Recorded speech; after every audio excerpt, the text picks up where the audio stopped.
ஆர்சிசியின் வணக்கங்கள். இன்று நாம் 12ஆம் வகுப்பு தமிழ் பாடத்திலிருந்து புத்தகம் முழுவதிலிருந்தும் முக்கிய 50 வினாக்களை பார்க்க போகிறோம். அதற்கு முன் எங்கள் சேனலை இதுவரை சப்ஸ்கிரைப் பண்ணாத நண்பர்கள் சப்ஸ்கிரைப் பண்ணுங்கள். அருகிலுள்ள பெல் சிம்பிளை கிளிக் பண்ணிங்கன்னா உடனுக்குடன் நோட்டிஃபிகேஷன் கிடைக்கும்.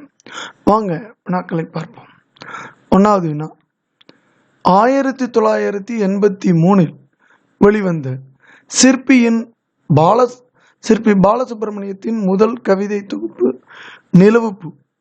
1983 வெளிவந்த சிற்பி பாலசுப்ரமணியத்தின் முதல் கவிதை தொகுப்பு நிலவுப்பூ. 2வது வினா, இருமுறை சாகித்ய அகாடமி விருது பெற்றவர் யாருன்னா சிற்பி பாலசுப்ரமணியம். இருமுறை சாகித்ய அகாடமி விருது பெற்றவர் சிற்பி பாலசுப்ரமணியம். 3வது வினா, தமிழ் அழகியல் என்ற நூலை எழுதியவர் தி.க. நடராசன். தமிழ் அழகியல் என்ற நூலை எழுதியவர் தி.க. நடராசன். 4வது வினா, தண்டி ஆசிரியரின் காலம் கிபி 12ஆம் நூற்றாண்டு. தண்டி ஆசிரியரின் காலம் கிபி 12ஆம் நூற்றாண்டு. 5வது வினா, ஓங்கலிடையில் வந்து உதிப்பது ஞாயிறு. ஓங்கலிடையில் வந்து உதிப்பது எதுனா ஞாயிறு. 6வது வினா, எட்டயபுரம் மன்னர்களின் பரம்பரை வரலாற்று பற்றி வம்சமணி தீபிகை என்னும் நூலை எழுதியவர் கவிகேசரி சுவாமி தீட்சிதர்.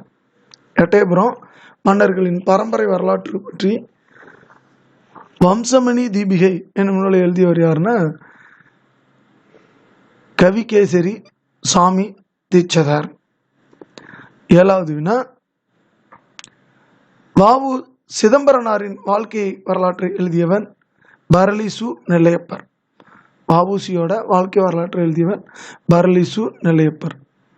8வது வினா, ஆறுமுக நாவலருக்கு நாவலர் என்ற பட்டத்தை வழங்கிய ஆதீனம் எதுனா திருவாடுதுறை ஆதீனம். ஆறுமுக நாவலருக்கு நாவலர் என்ற பட்டத்தை வழங்கிய ஆதீனம் திருவாடுதுறை ஆதீனம். 9வது வினா, மாமலை போற்றுதும் என்ற மலையை போற்றியவர் இளங்கோவடிகள். மாமலை போற்றுதும் என்ற மலையை போற்றியவர் இளங்கோவடிகள். 10வது வினா, இந்திய வானிலை ஆய்வுத்துறையினர் கடந்த 110 ஆண்டுகளில் மிகவும் வெப்பமான ஆண்டாக அறிவித்த ஆண்டு எதுனா கிபி 2009.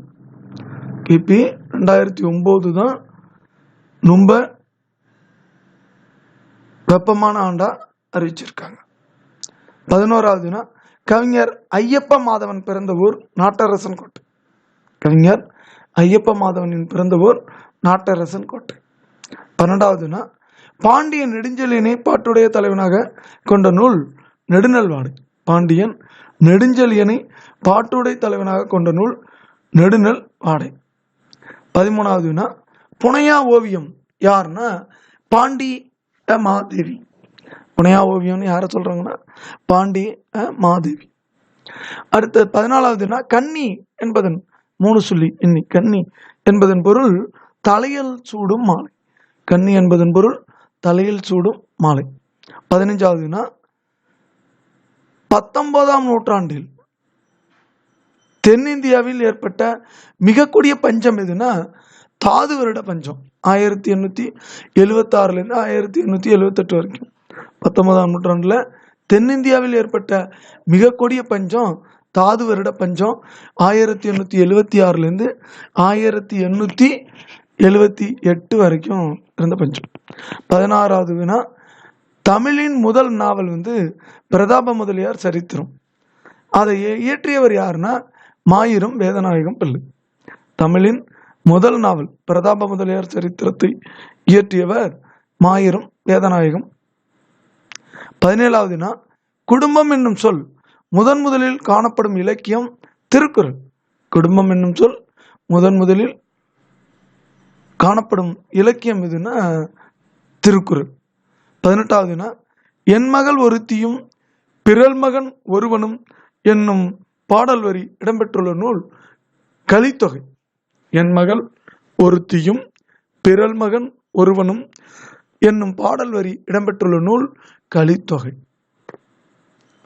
19வது மனையுரை மகளிருக்கு ஆடவர் உயிரே என கூறும் நூல் குறுந்தொகை. மனையுரை மகளிருக்கு ஆடவர் உயிரே என கூறும் நூல் குறுந்தொகை. 20வது மனித இருப்பில் ஒவ்வொரு காலையும் புதுவர். மனித இருப்பில் ஒவ்வொரு காலையும் புதுவர். 21வது ஜலாலுதீன் ரூமி எந்த நாட்டை சேர்ந்தவர்னா ஆப்கானிஸ்தான் நாட்டை சேர்ந்தவர். ஜலாலுதீன் ரூமி ஆப்கானிஸ்தான் நாட்டை சேர்ந்தவர். 22வது கம்பராமாயணத்திற்கு கம்பர் சூட்டிய பெயர் ராமகாதை. கம்பராமாயணத்திற்கு கம்பர் சூட்டிய பெயர் ராமகாதை. 23வது எதிரியின் தம்பி என குறிப்பிடப்படுபவன் வீடனன். எதிரியின் தம்பி என குறிப்பிடப்படுபவன் வீடனன். 24வது ஜடாயு உயிர் நீத்த படலம் இடம்பெறும் காண்டம் ஆரண்ய காண்டம். ஜடாயு உயிர் நீத்த படலம் இடம்பெறும் காண்டம் ஆரண்ய காண்டம். அடுத்து 25வது மக்கள் இலக்கியமாக போற்றப்படும் காப்பியம் கம்பராமாயணம்.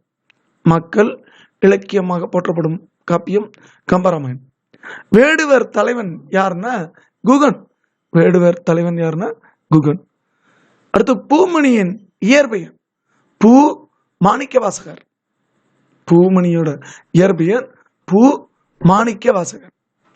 28வது 2014 சாகித்ய அகாடமி விருது பெற்ற பூமணியின் புதினம் அஞ்ஞாடி. 2014 சாகித்ய அகாடமி விருது பெற்ற பூமணியோட புதினம் அஞ்ஞாடி. 29வது களவழி 40 என்ற நூலை தழுவி பரிதிமாற் கலைஞர் எழுதிய நூல் மானவிஜி. களவழி 40 என்ற நூலை தழுவி பரிதிமாற் கலைஞர் எழுதிய நூல் மானவிஜி. 30வது திருக்குறளை முதலில் பதிப்பித்து தஞ்சையில் வெளியிட்டவர் ஞானப்பிரகாசர். திருக்குறளை முதலில் பதிப்பித்து தஞ்சையில் வெளியிட்டவர் ஞானப்பிரகாசர். அடுத்து 31வது திருக்குறளில் ஒலிப்பியலில் உள்ள அதிகாரங்கள் 13. திருக்குறள்ல ஒலிப்பியல்ங்கிற அதிகாரத்தில் உள்ளது 13 அதிகாரங்கள். 32வது திருக்குறள்ல பொருட்பாலில் உள்ள அதிகாரங்கள் எத்தனைன்னா 70. திருக்குறளில் பொருட்பாலில் உள்ள அதிகாரங்கள் 70. 33வது உவேசாவின் இயற்பெயர் தமிழ் தாத்தா. தமிழ் தாத்தா யாருன்னா உவே சாமிநாத ஐயர். 34வது மௌன குருவிடம் கல்வி பயின்றவர் மா ராசமாணிக்கனார். மௌன குருவிடம் கல்வி பயின்றவர் யாருன்னா மா ராசமாணிக்கனார். 35வது எட்டயபுரம் திண்ணை பள்ளிக்கூடத்தில் படித்தவர் நாவலர் சோமசுந்தர பாரதியார். எட்டயபுரம் திண்ணை பள்ளிக்கூடத்தில் படித்தவர் நாவலர் சோமசுந்தர பாரதியார். 36வது ஓதர் பிரிவு பற்றி கூறும் இலக்கண நூல் தொல்காப்பியம். ஓதர் பிரிவு பற்றி கூறும் இலக்கண நூல் தொல்காப்பியம். 37வது ஓமை கவிஞர் என்று சிறப்பிக்கப்படுபவர் ராசகோபால என்ற சுரதா. ஓமை கவிஞர்னா சுரதா, அவரோட உண்மையான பேரு ராசகோபால். 38வது பாவேந்தர் பாரதிதாசனின் தலைமாணக்கர் சுரதா. பாவேந்தர் பாரதிதாசனின் தலைமாணக்கர் சுரதா. 39வது தாவோ தே ஜிங் என்ற சீன மெய்யியல் நூலை தமிழில் மொழிபெயர்த்தவர் சி மணி. தாவோ தே ஜிங் என்ற சீன மெய்யியல் நூலை மொழிபெயர்த்தவர் யாருன்னா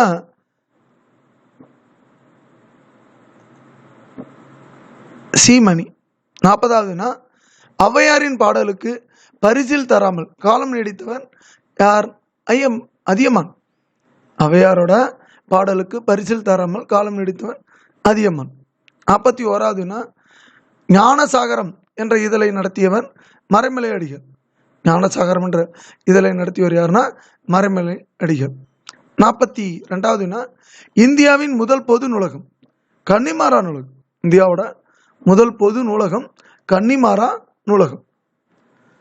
43வது சென்னையின் பொற்காலம் யாருடைய ஆட்சி காலம்னா தாமஸ் பீட்டோட ஆட்சி காலம். சென்னையின் பொற்காலம் தாமஸ் பிட்டோட அச்சுகளும். 44வது வினா மனுமுறை கண்ட வாசகம், ஜீவகாருண்ய ஒழுக்கம் ஆகிய உரைநடை நூல்களை எழுதியவர் யார்? ராமலிங்க அடிகளார். மனுமுறை கண்ட வாசகம், ஜீவகாருண்ய ஒழுக்கம் ஆகிய உரைநடை நூல்களை எழுதியவன் ராமலிங்க அடிகள். 45வது வினா 12 திருமுறைகளை தொகுத்தவர் நம்பியாண்டார் நம்பி. 12 திருமுறைகளை தொகுத்தவர் நம்பியாண்டார் நம்பி. 46வது வினா அகநானூற்றில் மணிமேடை பவளம் எத்தனை பாடல்களை கொண்டதுன்னா 180 பாடல்களை கொண்டது. அகநானூற்றில் மணிமேடை பவளம் 180 பாடல்களை கொண்டது. 47வது வினா தமிழரின் கலை, நாகரிகம், பண்பாடு முதலானவற்றை உள்ளடக்கிய கருவூலமாக திகழ்வது சிலப்பதிகாரம். தமிழரின் கலை, நாகரிகம், பண்பாடு முதலானவற்றை உள்ளடக்கிய கருவூலமாக திகழ்வது சிலப்பதிகாரம். அடுத்த 48வது வைமு கோதை நாயகி அம்மாளின் முதல் நாடக நூல் இந்திர மோகனா.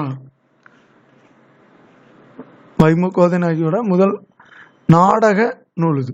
நாக நூல்னு இருக்கு, இது நாடக நூலுங்க. இந்திரா மோகனம். 49வது பண்டைய தமிழகத்தின் அரசியல் சமூக வாழ்க்கை வரலாற்றை விளக்கும் கருத்து கருவூலமாக திகழ்வது புறநானூறு. பண்டைய தமிழகத்தின் அரசியல் சமூக வாழ்க்கை வரலாற்றை விளக்கும் கருத்து கருவூலமாக திகழ்வது புறநானூறு. 50வது தொன்மத்தை வெளிப்படுத்தும் முதன்மையான கருவி கவிதை. தொன்மத்தை வெளிப்படுத்தும் முதன்மையான கருவி கவிதை. நண்பர்களே, நாம் இன்று 12ஆம் வகுப்பு தமிழ் பாடத்தில் புத்தகம் முழுவதும் வரி வரியாய் வினாக்களை உங்களுக்காக வழங்கியுள்ளோம். நன்றி, வணக்கம். நாளை மற்றொரு வீடியோடன் உங்களை சந்திக்கிறோம்.